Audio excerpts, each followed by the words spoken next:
Ya, kembali kita akan berbincang dengan narasumber yang sudah hadir malam hari ini. Bang Habib, kalau kita bicara soal keberlanjutan, legacy dari Presiden Jokowi, apakah ini juga termasuk menteri-menteri yang sebelumnya ada di kabinet Presiden Jokowi dan juga Pak Ma'ruf Amin dititipkan juga nanti di masa pemerintahan yang baru?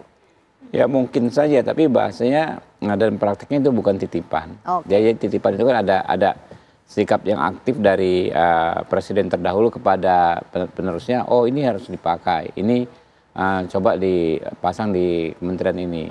Itu saya yakin tidak akan terjadi. Tapi kalau dalam konteks referensi, ya sangat mungkin. Pak Prabowo kan dalam satu kabinet dengan orang-orang yang saat ini menjadi menterinya Jokowi juga.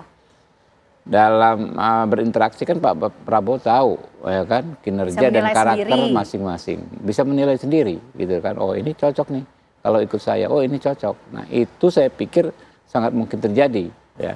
Tambah lagi Pak Prabowo berkomunikasi dengan Pak Jokowi dalam konteks yaitu tadi referensi. Ya kan? Yang pasti yang lebih tahu tentu Pak Jokowi daripada Pak Prabowo. Siapa-siapa yang menjadikan referensi, Bang Habib? Kita nggak tahu ya, orangnya nggak tahu. Tapi pasti kan nanya, oh si A gitu kan bagaimana? Oh itu bagus Pak, rajin orangnya ya kan ya, kredibel, lain sebagainya gitu kan. Itu menurut saya sih mungkin terjadi ya. Jadi sifatnya referensi dan memvalidasi apa yang sudah menjadi pilihan Prabowo. Persis. Kurang lebih itu mirip-mirip seperti itu. Ya. Dan susunan kabinetnya porsinya atau strukturnya ini sudah ketemu belum sih Bang Habib? 44K, 46K? Saya pikir pasti sudah.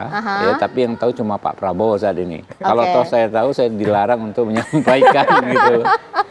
Jadi itu sudah ada ya. Sudah 100% kah Bang Habib? Kalau 100% saya nggak tahu ya, tapi mungkin hampir ya. Karena kan waktu tinggal dekat ya. Pasti sih sudah kemungkinan besar nih garis bawahnya sudah dipanggil, sudah komunikasi, kemungkinan besar.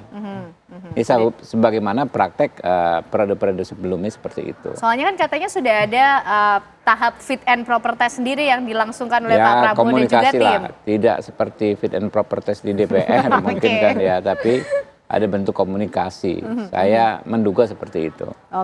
Pak Joko, ini referensi yang diberikan oleh Presiden Jokowi kepada Presiden terpilih Pak Prabowo Subianto ini sampai sedetail siapa-siapa saja nama menterinya? Hanya Pak Presiden Jokowi yang tahu itu, Mbak. Sama seperti Pak Habib cerita itu. Jadi sekali lagi kalau mengenai hal-hal seperti itu, nama, apakah bagaimana prosesnya dan segala macam, kok saya membayangkan sama seperti Bang Habib sampaikan tadi, Pak Prabowo itu kan juga kolega menteri-menteri yang sekarang itu kan koleganya Pak Presiden terpilih Pak Prabowo, ibarat teman itu teman satu kelas yang selalu tahu dinamikanya, kemampuannya, kapasitasnya begitu Mbak. Dan sekali lagi kalau dalam posisi Pak Presiden Jokowi kok saya meyakini beliau tidak dalam posisi aktif menawar-nawarkan begitu Mbak, tetapi kalau misalnya diminta kan itu juga sudah ditegaskan kan oleh Pak Presiden Jokowi, ya kalau memang diminta oleh Pak Presiden terpilih maka beliau akan memberikan masukan. Tetapi sekali lagi, hak prerogatifnya itu betul-betul dihormati, hak prerogatifnya hanya milik Presiden terpilih yaitu Pak Prabowo Subianto. Itu Mbak. Artinya tidak ada itu unsur-unsur memaksakan bahwa Presiden Jokowi ini memberikan masukan ini, tapi harus ada di pemerintahan yang baru, tidak dijamin tidak ada hal itu ya Pak Joko ya? Ya, saya meyakini seperti itu Mbak, karena bagaimanapun kan Pak Presiden Jokowi, beliau kan selama 2 periode menjadi presiden, beliau memiliki hak prerogatif, dan Pak Prabowo Subianto sebagai presiden terpilih juga punya hak prerogatif untuk menyusun ke depannya, maka hak itu yang harus sama-sama kita hormati, bukan hanya orang per orang menghormati hak itu, tapi seluruh bangsa ini harus menghormati hak itu dan memberikan kesempatan penuh kepada Presiden terpilih Pak Prabowo Subianto untuk menentukan timnya, personilnya, mana-mana yang memang itu bisa menjadi bagian kapal besar untuk melayani bangsa dan negara ini selama 5 tahun ke depan. Itu Mbak. Pak Joko, kalau tadi kan Kang Ujang menyampaikan ada sejumlah indikator yang kemudian bisa dijadikan standar ya dalam memilih siapa saja yang nanti akan membantu Presiden terpilih Prabowo Subianto. Kira-kira kalau Pak Joko melihat Presiden Jokowi ini memberikan referensi sejauh mana sih, indikator menteri-menteri seperti apa sih yang kemudian diberikan saran oleh Pak Jokowi kepada Pak Prabowo? Enggak, saya tidak bisa berandai-andai ya Mbak ya, karena memang selama ini komunikasi kalau terkait hal itu adalah komunikasi personal antara Pak Presiden Jokowi dengan Pak Presiden terpilih Pak Prabowo. Jadi kita pun semua di seluruh jajaran di jajaran pemerintahannya Pak Presiden Jokowi juga tidak mengetahui Mbak, sama itu seperti hak prerogatif beliau untuk menyusun kabinet gitu pada pemerintahan ini. Oke, Kang Ujang, ini kalau kita lihat transisinya smooth.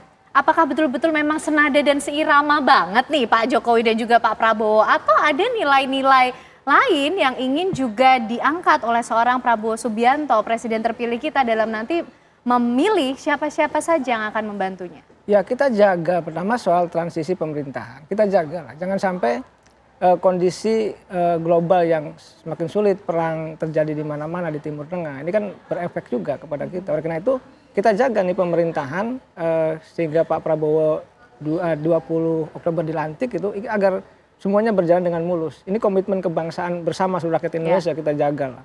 Yang kedua soal formasi kabinet, saya meyakini dan saya husnudon saja kepada Pak Prabowo yang meyakini Pak Prabowo punya pengalaman yang panjang dalam konteks pemerintahan, walaupun Pak Prabowo jadi menterinya baru 1 periode, tapi sebelumnya kan bagaimana 2009 kalah, 2014 kalah, ya 2019 kalah, ini kan pengalaman yang panjang dalam konteks untuk bisa menilai kabinet-kabinet di pemerintahan presiden-presiden sebelumnya. Oleh karena itu saya meyakini Pak Prabowo punya nalar yang rasional dalam konteks untuk mencari figur yang cocok, yang pas untuk membantu beliau. Nah ini saya yakin karena udah dipanggilin kan, sudah dipanggil ke Hambalang dan itu formatnya mirip, tetapi memang lebih cepat bergerak. Karena kalau kita melihat formasi Pak Jokowi yang lalu, itu dipanggil ketika Pak Jokowi sudah dilantik. Dan menteri itu dilantiknya kalau nggak salah tanggal 23 Oktober. Saya punya senior menteri juga, saya dilantik 23 Oktober. Artinya Pak Prabowo hari ini langsung kan gercep ya, gerak cepat di masa transisi ini sudah memanggil siapa-siapa figur yang layak ya, dari profesional maupun katakanlah dari keterwakilan partai politik yang direkomendasikan oleh partai, untuk bisa dijadikan sebagai the dream team ya, kabinet yang memang betul-betul untuk menopang kinerja Pak Presiden ke depan. Ini menjadi penting. Kalau saya tetap, kalau kita bicara soal kabinet harus figurnya dan kriterianya harus jelas. Standarnya, ukurannya harus jelas. Sehingga apa? Sehingga kita akan bisa menilai kinerjanya.